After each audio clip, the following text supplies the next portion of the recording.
Welcome, welcome, welcome to another talk and interview here on the Wisdom app. My name is Daryl Ledyard. I'm glad to have you here. Today we're going to have a wonderful discussion, and it's a discussion that we don't know what direction it will go in because we're talking to an improv artist. We're going to speak to Aden Nepom. She is a joy-driven social dynamics expert who spends time helping people, teams, and organizations to communicate and collaborate more effectively while embracing change. Now, Aden is president of Art of Change Skills for Life, a firm that helps high-performing professionals and teams improve critical communication skills in the workplace and at home. Aden has worked with firms like Uber, Dell, the Federal Reserve Bank, and many others to help unlock the team's highest potential. As an improv comedian, an actor, and TEDx speaker, Aden has a unique brand and approach to communication and collaboration that sets her apart as a coach and facilitator. Now, her podcast, which is a lovely podcast called The Change Podcast, helps people get, quote, unstuck and embrace change. So let's take an hour today on the Wisdom Act and talk to Aden Nepom and explore the true skills for life and to grow to love and embrace change and also to see what the future looks like by acting in the now. So welcome, Aden. How are you today? I'm great. Thanks for putting this talk together, Daryl. How are you? I'm doing great. I'm so glad to have met you on this app. We started off with just, like a 15-minute talk on here, and then we talked another time. And it just goes to show you the power of this app and connecting people that might not have met otherwise. So I think that it's super powerful, and I'm glad to have met you.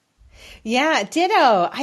Absolutely. I'm really struck by how the nature, and I know this because of the work that I do, but here's such a firsthand example of the nature of communication and building relationship and how connected we feel when we simply share ideas, ask questions, and give answer to those questions with each other. Every person I've had a conversation with in the Wisdom app, I have left feeling closer to that person, even when it's like a 3-minute conversation. And it's really remarkable how that works. But with you in particular, I feel like we've had all of these sparks of things we wanted to go deeper into conversation about. So this is such a nice opportunity to do that. You're like that fun relative that you don't want the talk to end. You just want to keep talking in the late night hours about concepts of the world and things like that. So, well, that's what I strive for. I want to be everybody's fun relative. So you're really cool. So tell me a little bit. I've noticed that you use the word joy-driven in your life, and tell me a little bit about that because reaching a level of joy in a sustainable way just feels to me like success in the happiness department. It just feels really good to talk like that. So what does that mean to you? Yeah, okay. Well, it means a lot of things, actually. And as I get older, I really expanded my definition of what it means to be joy-driven because I think, when I was younger, it was just about let's have a laugh, let's have fun, let's explore ideas together has always been in the mix.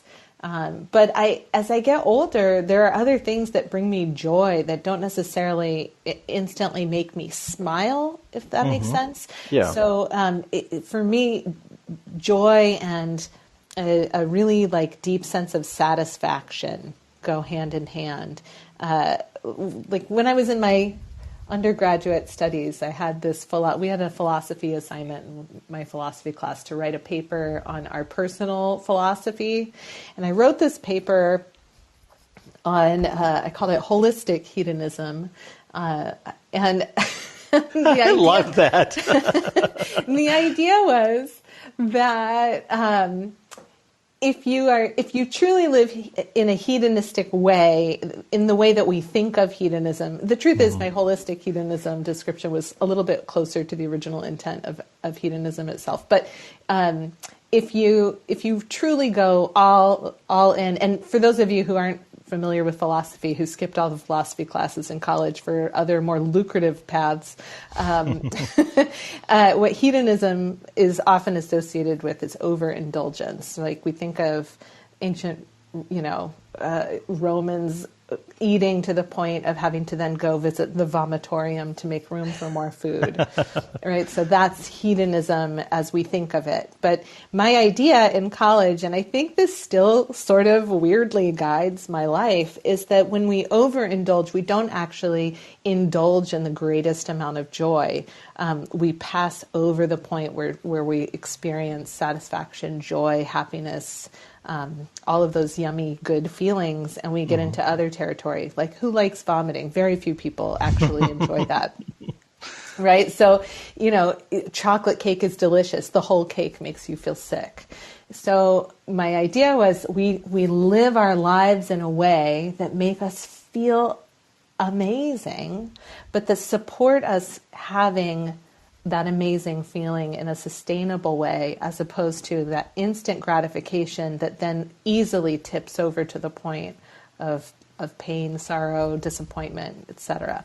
And so I think, it's a long answer to your question of what does it mean to be joy-driven, but I think for me, the idea is I want to live my life in a way and support others in living their lives in a way, specifically at work, because so many hours are spent in our professional endeavors and relationships and collaborations. I want to support people in experiencing the best possible outcomes, because when we are sharing ideas with each other, for most people that feels really exciting and good. When you fail to have a perspective, though, right, and you just go along with what everybody else tells you to do, then that no longer feels that good. And when you dig too deeply into your own perspective and fail to hear other people's ideas, you get that, what I would call that I ate the whole chocolate cake feeling. Like in the moment, you're like, right. That's where self-righteous indignation shows up. In the moment, you're like, I'm so smart. And I really told them off. But then later, it really doesn't feel that good, particularly as you lose relationships and lose trust in your collaborators. So, or rather, they lose trust in you. So when I say joy-driven, it's this sort of big idea that, if you go and watch my TED Talk, I get a little more specific around the moment when I started digging into what does that mean for me. But that's basically what it means for me. Yeah, I want to get into that TED Talk coming up a little bit later, because I have some questions about that, because that is a dream of mine to at some point do a TED Talk, and I'm sure it's the dream of a lot of people. So we'll get into that coming up in a little bit. But one of the things that I thought was very interesting in your bio is the fact that you've done all of this improv work for many, many years. It's become really part of you. And I heard, too, that you were on a debate team, which, all of that kind of stuff get you primed for an immediate output of a response, okay? And so you're really like razor sharp, ready to go with a response. But you also talked about listening to go deep. And this app is all about listening and picking up, different things that speakers and guests are talking about, replying to it, reaching out on social media and, telling them, things about their talks. And let's talk a little bit about listening before you shotgun fire response and what that means to you to go deep by listening. Okay, awesome. I love this question. So thing number one, the relationship between listening and improv is worth noting, because there's a misconception amongst men. I mean, a commonly held misconception that what improv comedy is about is being smart, clever, and fast with your funny. And what improv training teaches you, and I taught improv for many years. Lately, I'm not teaching any performance skills classes. I've gone full into workforce communication skills and interpersonal skills. But what improv teaches you is that it's just about being present, really listening, catching as many signals, noticing as many signals as you can, not just the words, but the face, the body language, the posture, the moment, what's the audience doing? Really, that full-bodied, every second has a rich tapestry of information to take in. And so you take in as much as you can so that you can simply respond as honestly and obviously in the moment. And that's what improv training teaches you to do.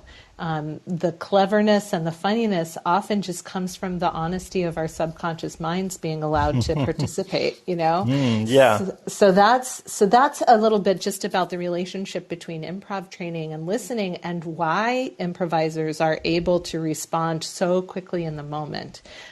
It's because, in a way, we've learned to slow the moment down, to take so much in. But for those who haven't necessarily experienced a lot of that training, the moments just feel like they're flying by at the, really fast. And so I think that's a big piece of it. Listening to go deep, pivoting to the other piece of your question, listening to go deep is a listening technique that was developed by my father, who founded Art of Change. Mm-hmm. And listening to go deep is about making sense of the things that people say that don't make any sense. It's a way to really get to what people are actually saying instead of what we think they're saying.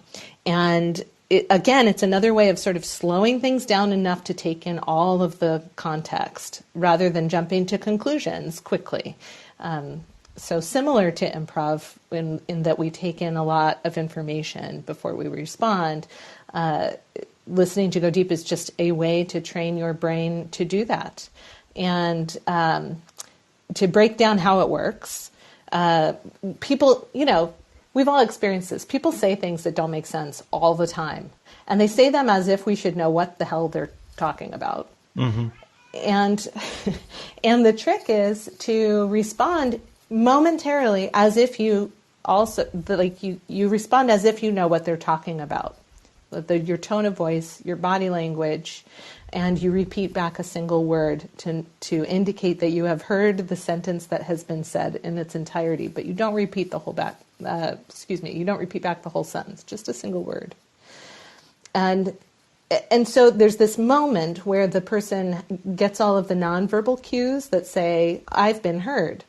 Mm-hmm. But what you can't do is leave it there. And what most of us do when we're not paying attention is we leave it there. Somebody says something vague, wishy-washy, whatever. We're like, yeah, sure, okay. And we nod as if we understand. And then we move on. We let that wishy-washy answer stand, or we fill in the blanks with our own imagination and hallucinate freely about what we think people are trying to say rather than trying to understand what people are really saying.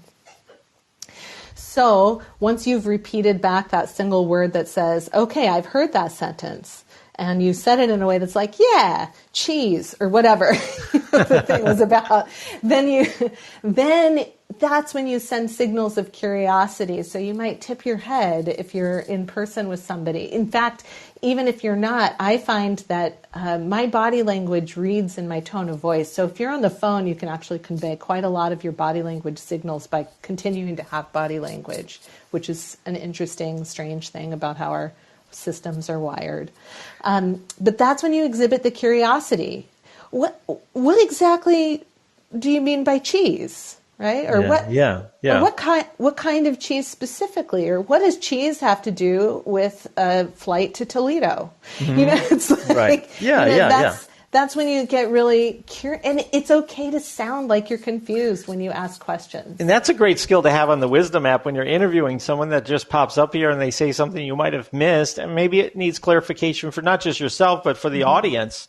But to do it in an empathetic way, by respecting the person's dignity and, assuming, I like to come from an assumption that the person is smart and knows what they're talking about, but you have to sometimes show the empathy and ask the right questions to tease out what's within them, what they're trying to come across and say. So I love what you said about, learning a little bit more. Like, what about the cheese? Is it, rotten cheese? Is it holy cheese?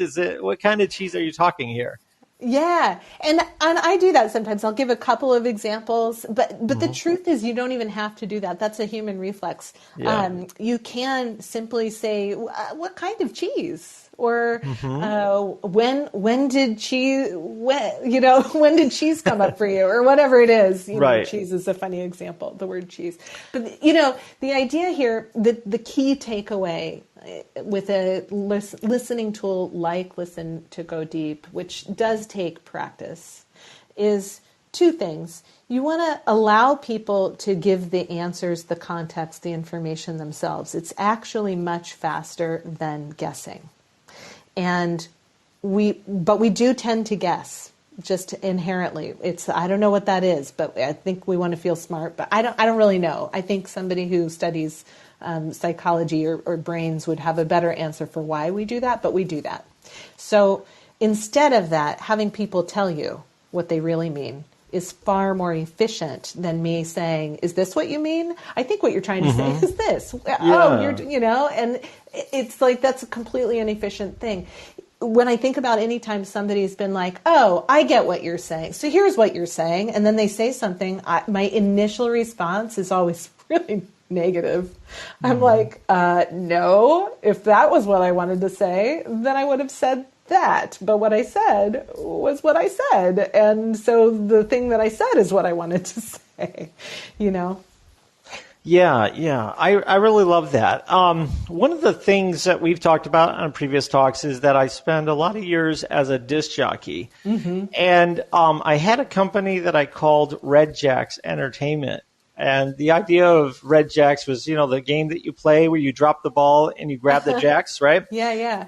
And I put a part of the website where I talked about timing is everything for a DJ, right? And being able to read a crowd, being able to be aware of what's happening, the people that are sitting at their tables not dancing, the signals of the people that are dancing, watching their eyes, watching their energy, all of these kinds of things is something that I felt like was very, very important to the job. And I think that timing is everything. Obviously, in improv, I try to teach my stepson who sometimes tries to be humorous in the wrong situation, the wrong context. And we try to explain, like, okay, there is a context here. There is a sensitivity and awareness of, do you bring up a joke at the time of this is, quote, too soon, or this is an inappropriate based on who you're with. Now, maybe when you're with your teenage friends, it's okay to make these kinds of jokes, but when you're in front of your parents, the context or, your environment isn't conducive. So I always think that this is a challenge for parents. I think this is a challenge for, sometimes organizations to sort of help people to understand, timing and understanding awareness of your situation before you sort of, drop some kind of, information into the world. So I don't know if you have a take on that. Absolutely. I mean, it's all related. And you're right. That skill is 100% important to improvisation. But actually, it's important to human communication. It's that skill of reading the room. And, and I'll joke about that with friends or colleagues who miss the mark on that, because we all do some of the time. Sometimes our jokes are ill-placed or we think we know what's going on, so we say something, but we don't know what's going on. And so, that's something we'll joke, we'll lean over and whisper to each other, read the room, buddy. And it's hard. I feel like you are 100% right that it's our responsibility as parents to help our children understand how to read the room. I don't know how easy it is to teach, but dang if we shouldn't try. And our kids will benefit as they move through life if they can read the room. And it's because the same thing that applies to listening as an improviser, the same thing that applies with listening to Go Deep.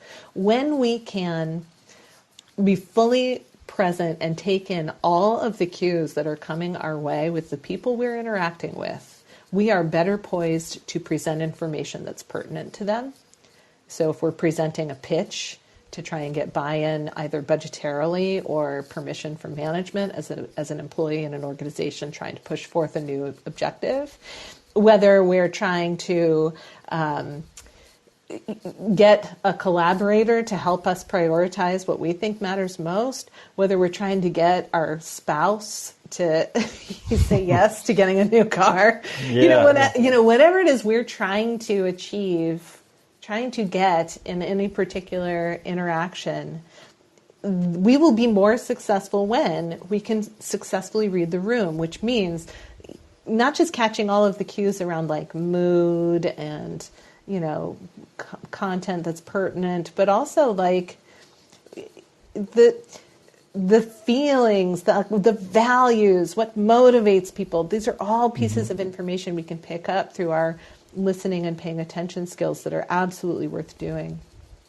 Yeah, we have to start a social media movement to use RTR, read the room, just like TBH and be right back. We have to build that as a thing that people start to use more readily. We are speaking. Yes. We are speaking today to Aden Nepom. She is president of Art of Change Skills for Life. She has the Change podcast. I consider you a friend here on Wisdom. So grateful to have you, Thank you. To talk to today about all of these great things.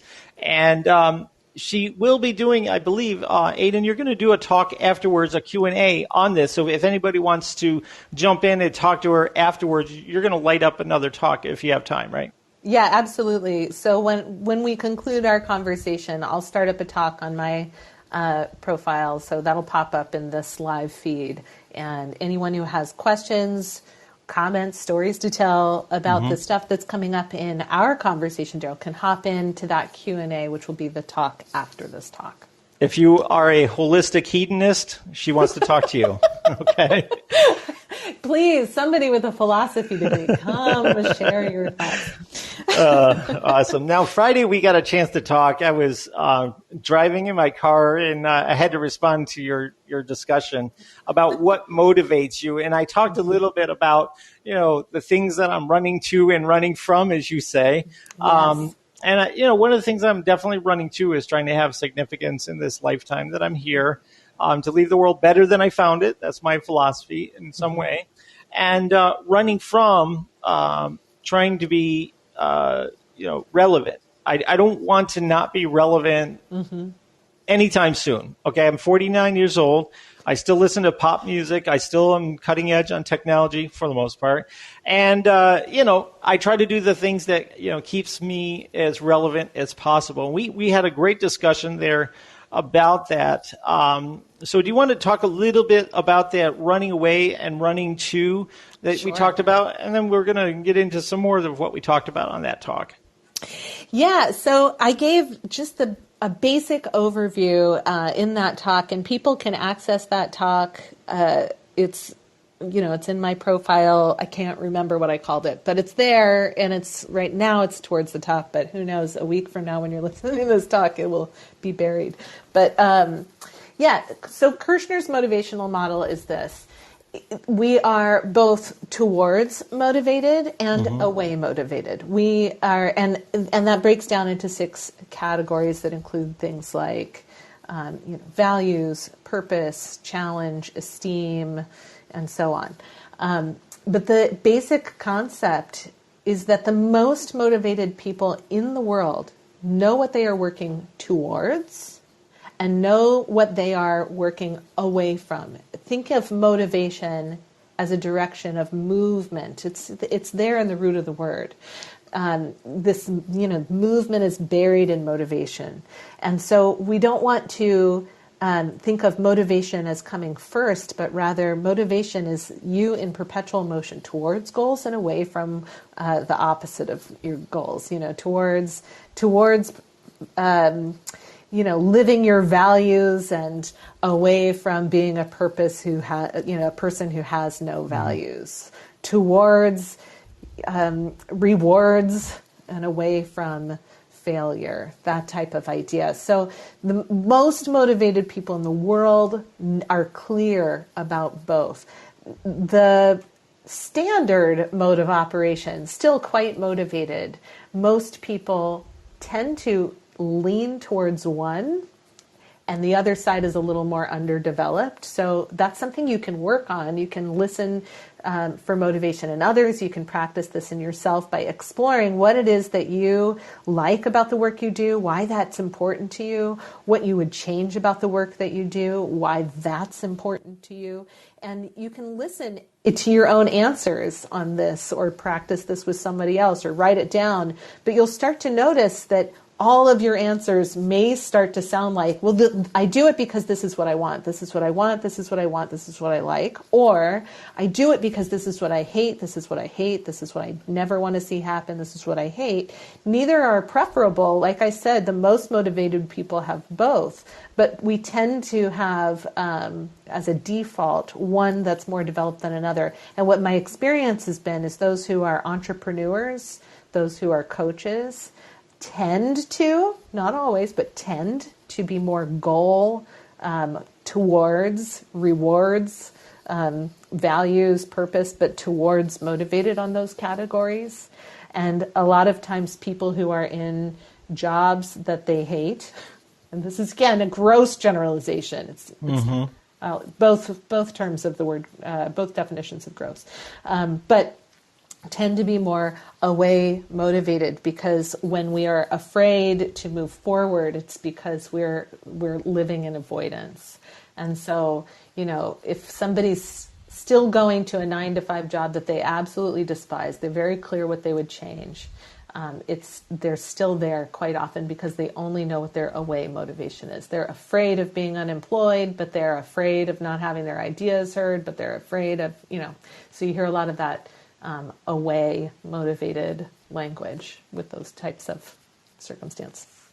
I thought it was a great talk. I had to engage, even though I was in spotty internet. I just thought I would come on and talk about that. So thanks for being patient with me on that talk. It was a great conversation, and it was what sparked this conversation because we ended up going down a rabbit hole to some other stuff. So I'm so glad that you chimed in. Oh, thank you so much. Now, you say that you like to be a connector of people. And I was wondering how you're going to use this app in your other connections to be that connector. And where do you see the value in being a connector?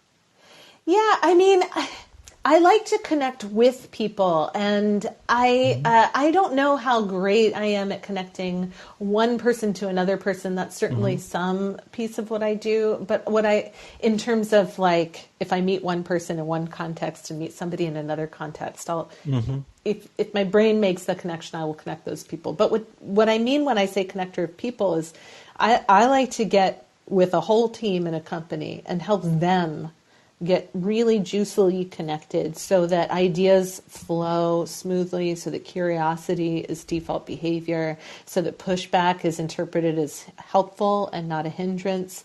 And I like to help people in that capacity feel really connected. But there's also this piece where, and I think this comes from my improv background perhaps, but, or I don't know, maybe this is in the roots of Art of Change actually, now that I'm thinking out loud about it. I believe that the best ideas don't come typically from a single individual thinking alone by themselves. Sometimes, sure, of course, absolutely. Though I suspect if you were to dig into those people's individual idea that happened in their individual lives, they probably actually thought out loud with somebody and it just didn't get recorded in the history books.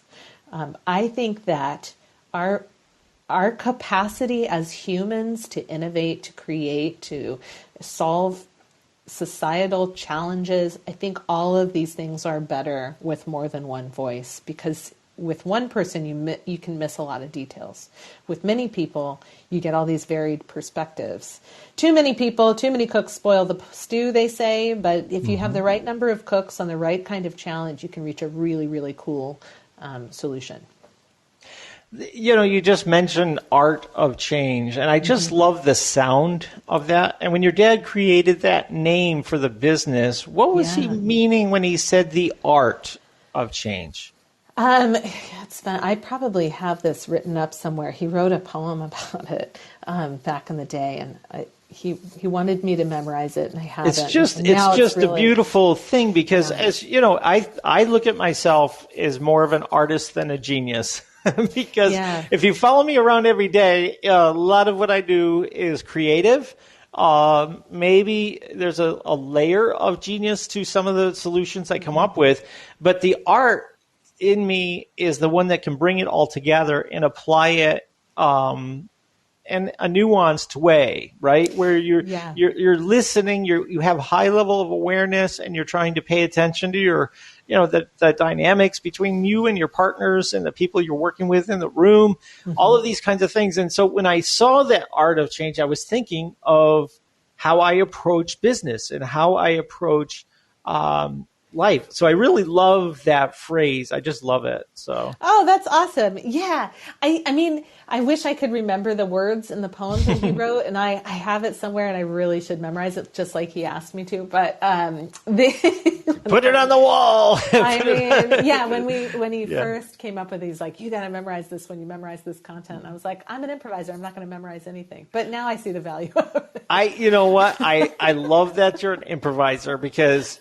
sometimes, being able to on your feet, be able to, pivot and to maneuver, it allows the flow to kind of happen. I think that's a beautiful thing about you, Aden. So, Oh, thank you. I believe Sorry, go ahead. You were continuing to Well, say I just think that's one of the things that I like on your talks is that you're ready to flow, you're ready to pivot and move within the conversation's context as it maneuvers, and so I think that is really very well suited for this app, I guess. Oh, thank you. Yeah, I really appreciate that. I mean, the truth is, conversation is, by definition, an unscripted thing. So we're all improvising.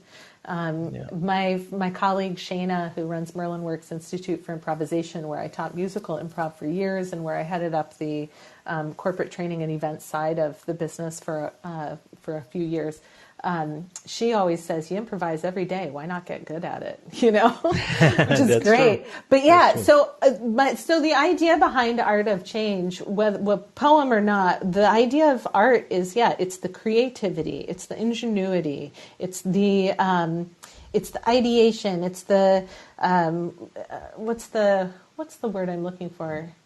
That starts flexibility, or like certainly flexibility, but it's the creativity, it's the application of creative thinking. That's really what art is. It's creative problem solving, creative, artistic brushstrokes. Anything, when artists put something on paper, or when musicians compose something, you're activating an area of your brain that is that has a flow state to it. Improvisers, jazz musicians, we have this flow state that happens in our brain when we are in the midst of that creativity. And so that is the art side, is that creative, that flow state. And the change side is, life is filled with change. We are changing every moment, and people have different reactions to change. Some people fear change. They're afraid of it. They don't want to have anything to do with it. They try to avoid it at all costs, stability seekers, and at the same time, how does that work out, right? And other people are like, they're thrill seekers. They're like, bring me more change, the more the better. I changed my hair yesterday, let's do it again today, So, and then there are most people fall somewhere in between. But when you apply the creativity, the ingenuity, the brain, that flow state that the brain can achieve in art, when you apply that to change, the results are better. Because when you can let change flow through you, it is far better than when you try and meet it. Yeah. Like a brick wall. I think anyone who has gone through a really challenging period in their life or career and tried to stop things from changing, can tell you that didn't work out so well. So if you can have that flow state, and if you can get into that place of flexibility, buoyancy, belief, and you can really get better results. But it's not just about letting change flow through you, but it's about being an instrument of positive change. And that's where the communication skills and the interpersonal skills are such a critical element, the primary element of the business. Because in order to get in order to inspire the type of change that moves us forward to a better future. It's not just about being in such a flow state that you are, excuse me, tossed by the whims of the universe, but it's about setting your eyes on the prize and noticing the offers coming along the way. You know what I'm saying? Yeah, I agree 100%. And I think to be, like you said, in that state of flow and being responsive with change takes practice. Experience is sometimes that practice and preparation and at a level of awareness and respect for context and empathy. So that way, when you have the change go through you, you are able to be nimble, like a ninja, basically, where your flow of your movement is at such a place where you can do very powerful things. Where other people might hit the brick wall and break their hand, they're going to hit the brick wall and break a brick. And Right. I think that's kind of the concept I think of when you were just speaking like that. Absolutely. Absolutely. I think that's a great visual for that. Yes. Well, we're talking to Aden Nepom. It's Aden Nepom. If you're listening on the replay, make sure to give her a follow on the app and look at her other talks. She has some really great talks on there. And so she also has a podcast called The Changed Podcast. And it's available pretty much everywhere. Is that right, Aden? Yeah, to the best of my knowledge, I have managed to submit the RSS to literally every player. I mean, it's even on like JioSaavn, and so it's it's everywhere to the best of my knowledge. And if it's not, somebody please ping me, and I will make sure that your app has my podcast. That is so cool. And you just started doing a series, like it was the Change Podcast Kids. How is that going so far? Well, you know what? I still need more kid guests. So if you have a kid between the ages of 6 to 12 who loves to get a little bit philosophical, kids' version of philosophical, keep in mind, I don't need anybody to have a degree in philosophy at 7 years old, who has been through an experience that they thought was really important. So not that you would think is really important. For them, if having to change from summer shoes to winter shoes was a really important thing for them, like that counts. But likewise, if they've survived a tornado, that's also really interesting. And as far as my co-host goes, which is my 8.5-year-old stepdaughter, she has a goal of wanting to talk to one of the kids who competed on the Kids Baking Championship. So specifically, if you know or have one of those kids, please get in touch, podcast at artofchange.com and hook a sister up. But yeah, awesome. so far, so good. It's interesting collaborating with a kid as a person. So my personality type, I tend to be quite systematic to save my, in the name of efficiency. I get all my systems in place and I have everything templatized, and I don't want to work super hard on everything, even though I do want to innovate. And so I do change things up quite a lot, but I have these systems. I calendar things out in advance. And for my normal podcast, the way I did it was I recorded everything in advance, and then I released things in a scheduled way, in a predictable, consistent way. But collaborating with an 8.5-year-old means I'm not putting things out in a consistent way. It's this in between seasons. Every couple weeks, you're going to get one of these conversations with a kid. They're shorter episodes because when you record an hour of content with an adult, you often want to put the whole hour out. When you record an hour of content with a kid, there's a whole lot of squirrely behavior that you edit out, and then you're left with about 15 minutes. So, it's fun, it's different, it's interesting, but I think it's so important to hear kids' perspectives. Yeah, it really is. And I think that it's great for adults and maybe parents or new parents to listen to it, because you can always gain an awful lot from listening to the talks that are on there. I think it's so interesting, too, that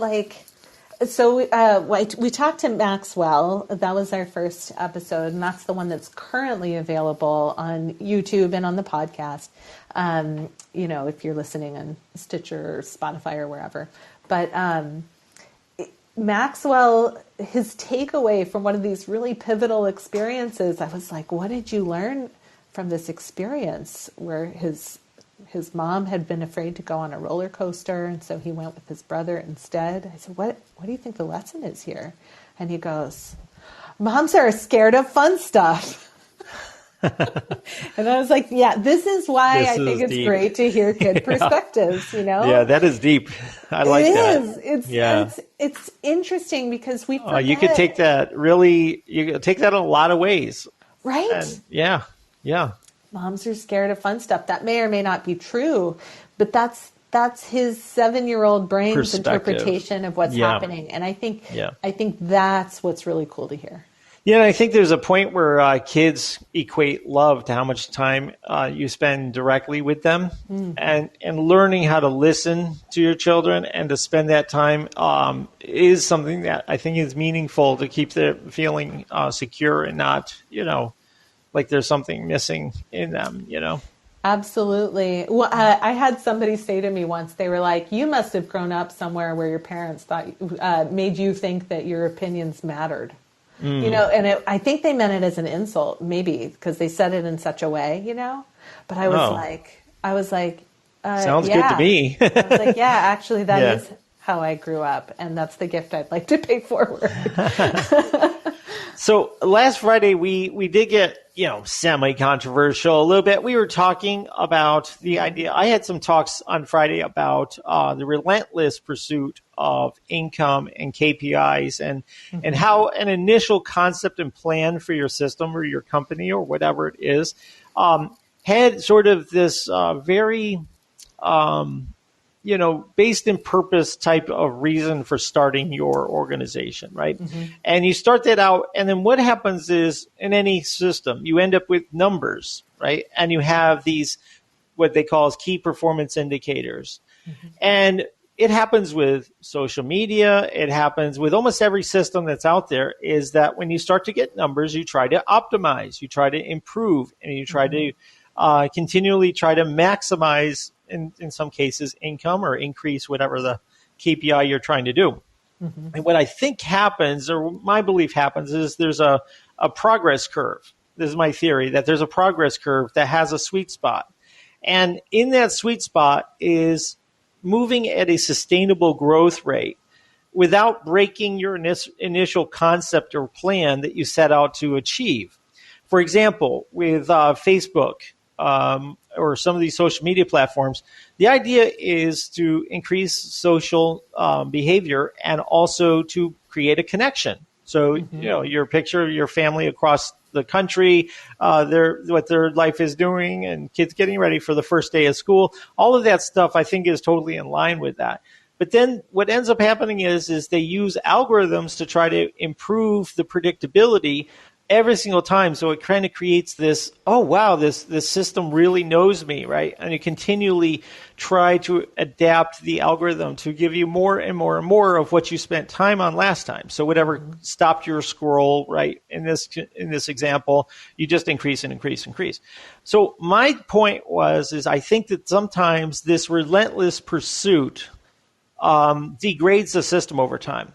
Mm-hmm. So, the more you take your KPI and you only focus on that and you lose track of, let's say you do lose track of your original concept and plan, there's a second order of consequence, which is sometimes a degraded system that is the outcome of that. So we started to have a little bit of a dialogue. Mm-hmm. The timer was ticking. I had to get home. So let's pick up where we dropped off on that, because that's the topic of this talk, is the future impact of now and what we do now, and how we have sort of a more global approach to our thinking on these concepts, so that these second order of consequences are not a degrade version of what we started out to do. Is that okay to start with? I think so. I think that's a great context to start this conversation about the future impact of now, which is, simply put, the idea that the choices that we make now are going to have consequences that if we fail to think forward more than one step, we will miss until they're upon us. And then we're like, oh, why didn't I see these consequences coming? It's because you didn't spend any time thinking ahead.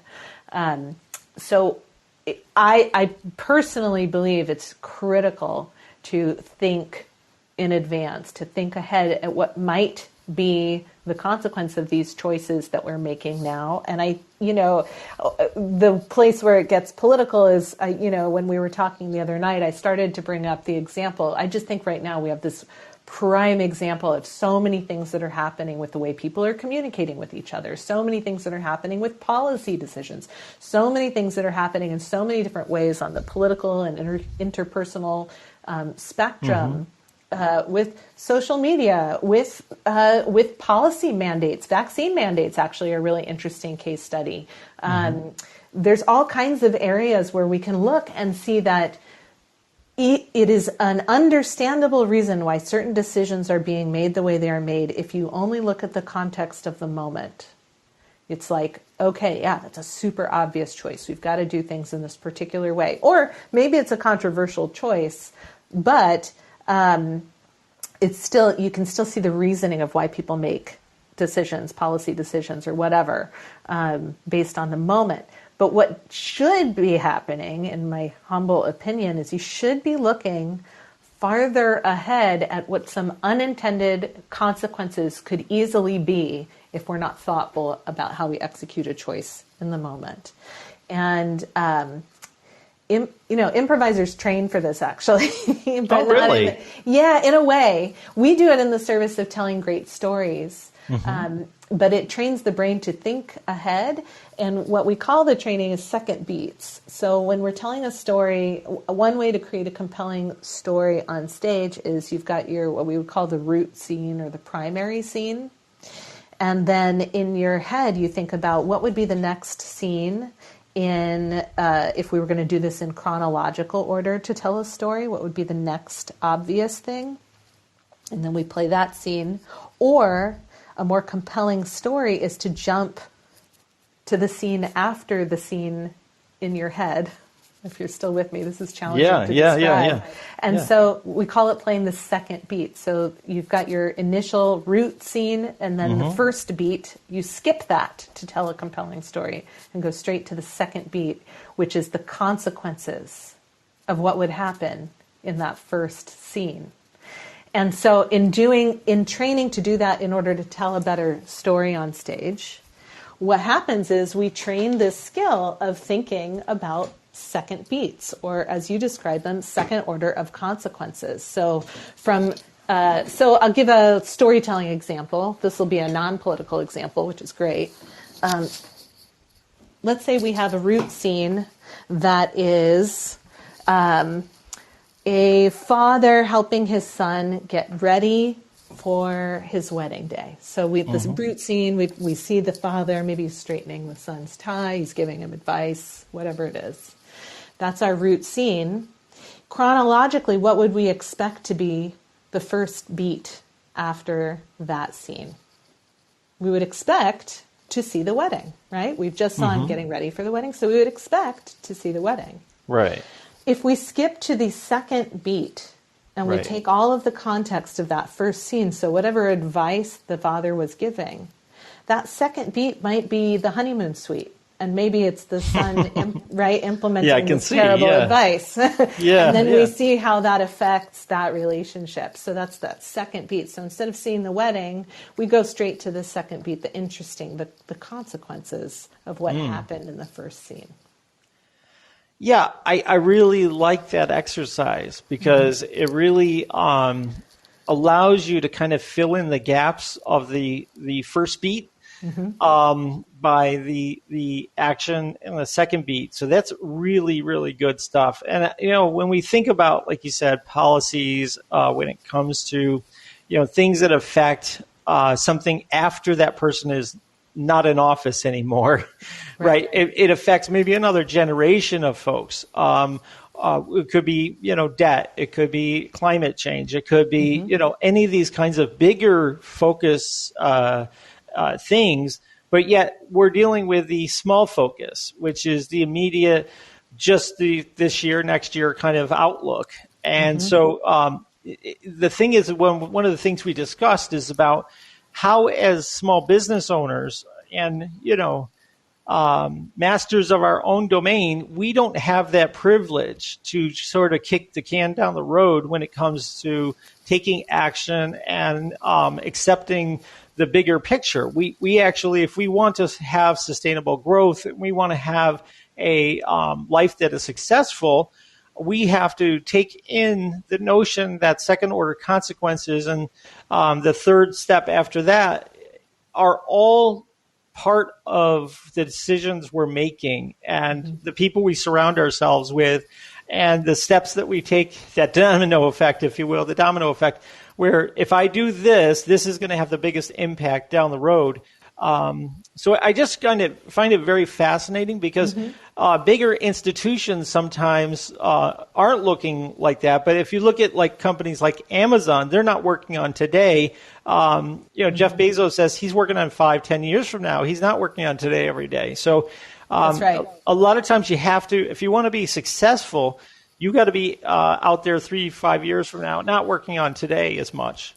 But you act now. You act now, but you're working on a plan that's 5 years out and 3 years out, right? Right. Well, so what we're really talking about then is big picture versus little picture, and I think it's a skill worth developing. I was going to say it's a fundamental skill, and then that felt too grandiose. But actually, that is how I feel about it. However, it's a skill a lot of people are lacking, and so it feels weird to be like, "Look, this is a fundamental skill, and you don't have it." It does feel weird to say that to somebody, but it is. Or try to build it. I mean, everybody should be building this. Yeah, skill. It's almost like mathematics, right? If you don't have the right equations, get the right equations. Because if you're solving for X and you've got the wrong equation in your life and how you design things, you have to upgrade your equation so that you can solve for X in a more successful way. I can't remember who said this around the idea of framing the right problem, framing the right question. But when it comes to solving problems, solving challenges, we have an instinct to solve quickly, which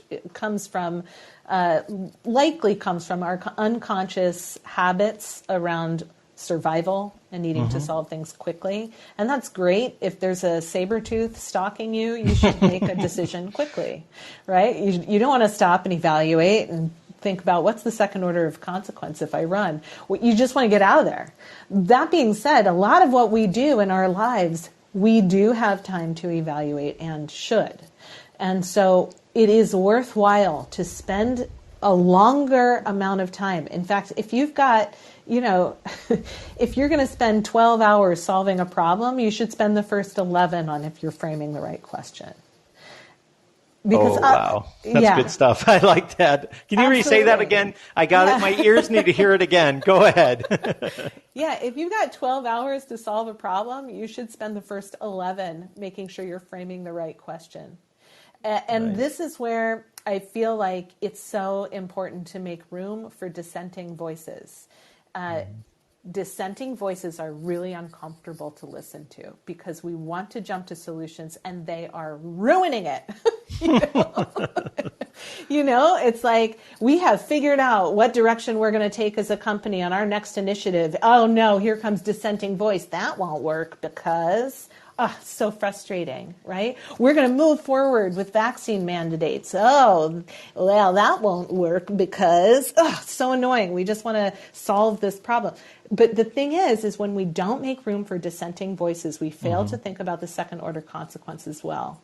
Correct. And like I said, people working together are better than people working alone. So if all you're doing is taking in the information, the perspectives, the ideas from people who agree and think exactly like you, you're missing the boat on potential second order consequences that you have failed to take into account. So having someone on your team, in your company, who is a dissenting voice and then assigning them with the job of poking holes in your plan is actually a really, really smart choice.